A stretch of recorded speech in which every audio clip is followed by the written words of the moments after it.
বাংলাদেশের সর্বশেষ গুরুত্বপূর্ণ আপডেট সংবাদে আপনাকে স্বাগত। শুরুতেই সংবাদ শিরোনাম, পরে বিস্তারিত। শুরুতেই জানাবো, ভারতের ত্রিপুরায় বাংলাদেশের সহকারী দূতাবাসে ভারতীয়দের হামলা, ছিঁড়ে ফেলা হয়েছে বাংলাদেশের লাল সবুজের পতাকা। বাংলাদেশের সংখ্যালঘুদের উপর কথিত নির্যাতন ইস্যুতে সরব রয়েছে ভারত। বাংলাদেশের পরিস্থিতি নিয়ে দেশটিতে একের পর এক বিক্ষোভের মধ্যে এবার আগরতলার ত্রিপুরায় অবস্থিত বাংলাদেশি হাই কমিশনে হামলা চালিয়ে উগ্র ভারতীয়রা বাংলাদেশের লাল সবুজের পতাকা টেনে হিঁচড়ে পায়ে মারিয়ে তারপর ছিঁড়ে ফেলেছে। এ সময় হামলা করা হয়েছে দূতাবাসে। এরপর জানাবো, আগরতলার ঘটনায় বাংলাদেশ সরকার গভীরভাবে ক্ষুব্ধ, বললেন পররাষ্ট্র মন্ত্রণালয়। ভারতের আগরতলায় ত্রিপুরায় বাংলাদেশের দূতাবাসে হামলার ঘটনায় প্রতিক্রিয়া জানিয়েছে বাংলাদেশ। এই ঘটনায় আজ ক্ষুব্ধ প্রতিক্রিয়া জানিয়ে বিবৃতি দিয়েছে বাংলাদেশ পররাষ্ট্র মন্ত্রণালয়। এতে বলা হয়েছে, আগরতলা হিন্দু সংগ্রাম সমিতির বিক্ষোভকারীদের একটি বৃহৎ দল সহিংস বিক্ষোভ ও হামলার জন্য বাংলাদেশ সরকার গভীরভাবে ক্ষুব্ধ। জানাবো, আগরতলায় বাংলাদেশ সহকারী হাইকমিশনে হামলা, বিক্ষোভের ডাক হাসনাতের। ভারতের আগরতলায় বাংলাদেশ সহকারী হাইকমিশনে হামলার প্রতিবাদে বিক্ষোভ মিছিলের ডাক দিয়েছে বৈষম্যবিরোধী ছাত্র আন্দোলনের আহ্বায়ক হাসনাত আবদুল্লাহ। আজ রাত ৮টায় রাজু ভাস্কর্যে এই বিক্ষোভ মিছিল অনুষ্ঠিত হয়েছে। জানাবো, স্বেচ্ছাসেবক লীগ নেতার ইয়াবা সেবনের ছবি ছড়িয়ে পড়েছে ফেসবুকে। এরপর যা জানা গেল, কুমিল্লার দেবিদ্বারে উপজেলার রসুলপুর ইউনিয়ন স্বেচ্ছাসেবক লীগের সভাপতি মোহাম্মদ আনিসুর রহমানের ইয়াবা সেবনের একটি ছবি সামাজিক যোগাযোগ মাধ্যম ফেসবুকে ছড়িয়ে পড়ে। তবে আনিসুরের দাবি, নির্বাচনের সময় রাত জেগে থাকার জন্য তিনি ওষুধ হিসেবে ইয়াবা সেবন করছিলেন। এদিকে নির্বাচনের আগে সংস্কার করতে বদ্ধপরিকর অন্তর্বর্তীকালীন সরকার, বললেন ডক্টর মোহাম্মদ ইউনূস। অন্তর্বর্তীকালীন সরকারের প্রধান উপদেষ্টা ডক্টর মোহাম্মদ ইউনূস জানিয়েছেন, নির্বাচনের আগে সরকার সংস্কার করতে বদ্ধপরিকর। তিনি বলেন, জুলাই বিপ্লবের মূল কথা ছিল সংস্কার। আজ তেজগাঁওয়ে কার্যালয়ে সুইডেন রাষ্ট্রদূত নিকোলাস উইকের সঙ্গে সাক্ষাৎকালে অধ্যাপক ডক্টর মোহাম্মদ ইউনূস এসব কথা জানান। এবং সর্বশেষ জানাবো, বিদ্রোহীদের দখলে সিরিয়ার রাজপ্রাসাদ, এগিয়ে আসছে ইরান। আবারও উত্তাল হয়ে উঠেছে সিরিয়া। বিশ্বের সব পরাশক্তি এই যুদ্ধক্ষেত্রে নতুন করে বিস্ফোরিত হওয়ার পেছনে ইসরায়েল ও যুক্তরাষ্ট্রের হাত রয়েছে বলে দাবি ইরান ও রাশিয়ার। তুরস্ক এনে উদ্বেগ প্রকাশ করেছে। সম্প্রতি সিরিয়ার আলেপ্পো এবং ইদলিব শহরে বিদ্রোহীরা আবারও মাথাচাড়া দিয়ে উঠেছে। বিভিন্ন প্রতিবেদনে বলা হয়েছে, শনিবার আলেপ্পো শহর দখল করে নিয়েছে হায়াত তাহরির আল শাম নামে বিদ্রোহী গ্রুপ। এরপর ওই বিদ্রোহীরা শহরে থাকা সিরিয়ান প্রেসিডেন্ট বাশার আল আসাদের রাজপ্রাসাদে রোববার ঢুকে পড়ে। প্রিয় দর্শক, এতক্ষণ শুনছিলেন সংবাদ শিরোনাম, এবারে বিস্তারিত। তবে তার আগে বন্ধুরা, অনুরোধ থাকবে এই সংবাদটিতে একটি লাইক দিন। এই চ্যানেলে আপনি নতুন হয়ে থাকলে আমাদের সংবাদটি দেখতে দেখতে চ্যানেলটি সাবস্ক্রাইব করে রাখুন। কমেন্ট করে বন্ধুরা আপনার মূল্যবান মতামত জানিয়ে দিন আপনি বিশ্বের কোন দেশ থেকে বা বাংলাদেশের কোন স্থান থেকে আমাদের এই সংবাদটি দেখছেন এবং শুনছেন। এবারে বিস্তারিত। ত্রিপুরায় বাংলাদেশি সহকারী দূতাবাসে ভারতীয়দের হামলা, ছিঁড়ে ফেলা হয়েছে জাতীয় পতাকা।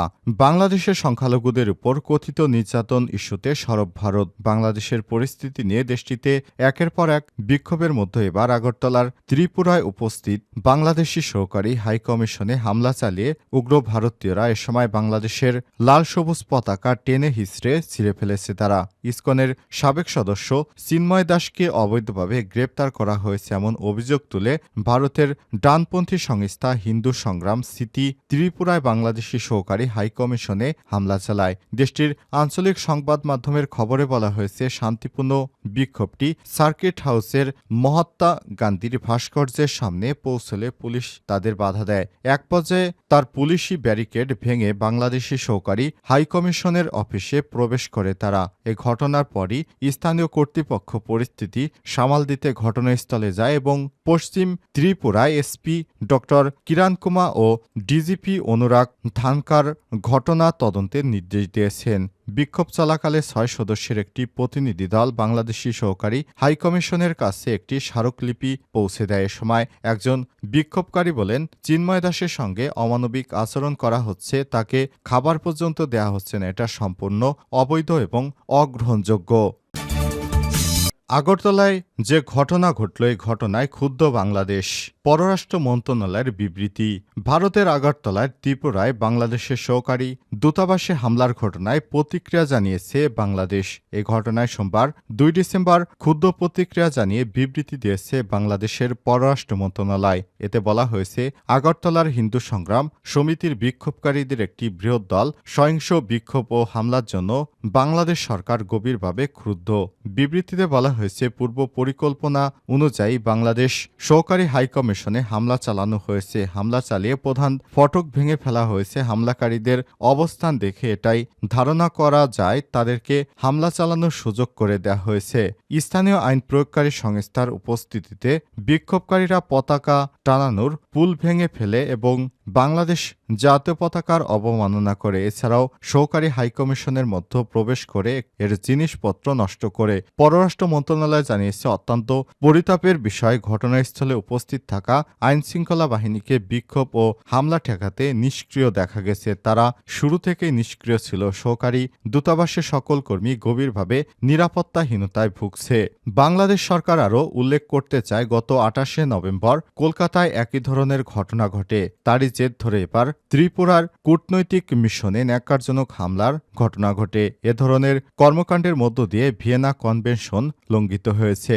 যেহেতু কূটনৈতিক মিশনগুলোতে অনুপ্রবেশকারীদের প্রবেশ ঠেকানো সংশ্লিষ্ট দেশের সরকারের দায়িত্ব, এক্ষেত্রে বাংলাদেশ সরকার দ্রুত এই বিষয়ে যথাযথ পদক্ষেপ গ্রহণ এবং পরবর্তীতে একই ধরনের কর্মকাণ্ড না ঘটার জন্য ভারত সরকারের কাছে আহ্বান জানিয়েছে। এছাড়া ভারতে অবস্থিত বাংলাদেশ দূতাবাসের সকল কর্মী ও তাদের পরিবারের সদস্যদের নিরাপত্তা নিশ্চিতে দেশটির সরকারকে পদক্ষেপ নিতে বলা হয়েছে।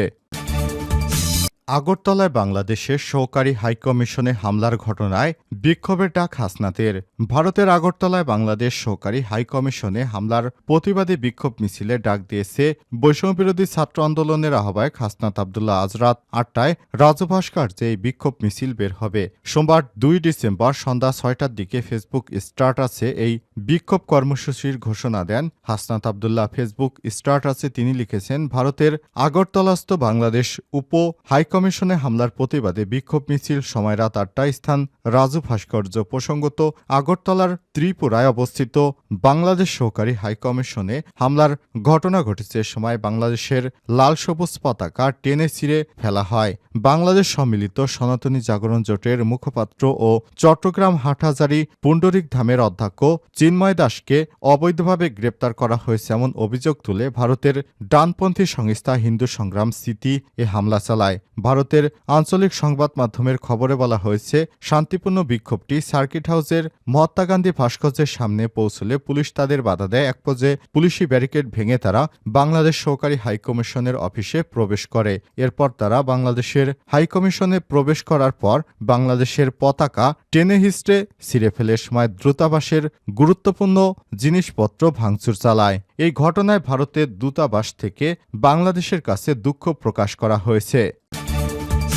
স্বেচ্ছাসেবক লীগ নেতার ইয়াবা সেবনের ছবি ছড়িয়ে পড়েছে ফেসবুকে। এরপর যা জানা গেল, কুমিল্লার দেবিদ্বারে উপজেলার রসুলপুর ইউনিয়ন স্বেচ্ছাসেবক লীগের সভাপতি মোহাম্মদ আনিসুর রহমান এর ইয়াবা সেবনের একটি ছবি সামাজিক যোগাযোগ মাধ্যম ফেসবুকে ছড়িয়ে পড়েছে। তবে আনিসুরের দাবি, নির্বাচনের সময় রাত জেগে থাকার জন্য তিনি ওষুধ হিসেবে ইয়াবা সেবন করছিলেন।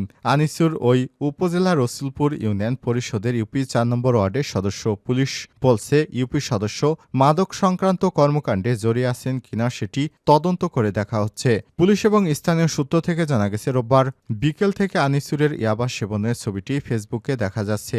একজন জনপ্রতিনিধি হয়ে মাদক সেবন করার বিষয়টি নিয়ে আলোচনা চলছে। তার বিরুদ্ধে আইনগত ব্যবস্থা নেয়ার দাবি তুলেছে কেউ কেউ। ফেসবুকে ছড়িয়ে পড়া ছবির বিষয়ে আনিসুর রহমান বলেন, আমি মাদকের সঙ্গে জড়িত নই, মাদক সেবনও করি না। ছবিটি ৩ বছর আগের নির্বাচনের সময় রাতে যেন ঘুম না আসে জন্য ইউনিয়ন আওয়ামী লীগের নেতাসহ ২ জন মিলে আমাকে রাতে একটি ইয়াবা সেবন করিয়েছে। আমি ওষুধ হিসেবে সেবন করেছি, শুধু নির্বাচনের সময় রাত জেগে যেন ঘুম না আসে, কারণে আমি এটি সেবন করেছিলাম। আনিসুর রহমান আরও বলেন, যারা আমাকে দিয়ে সেবন করেছে তাদের কেউ একজন ছবিটি তুলেছে। পরে ছবিটি দিয়ে ২ জন আমাকে ব্ল্যাকমেইল করে ৩,৬০,০০০ টাকা চাঁদা দাবি করে। আমি চাঁদা না দেয় আমার এই ছবিটি তারা ভাইরাল করে দিয়েছে।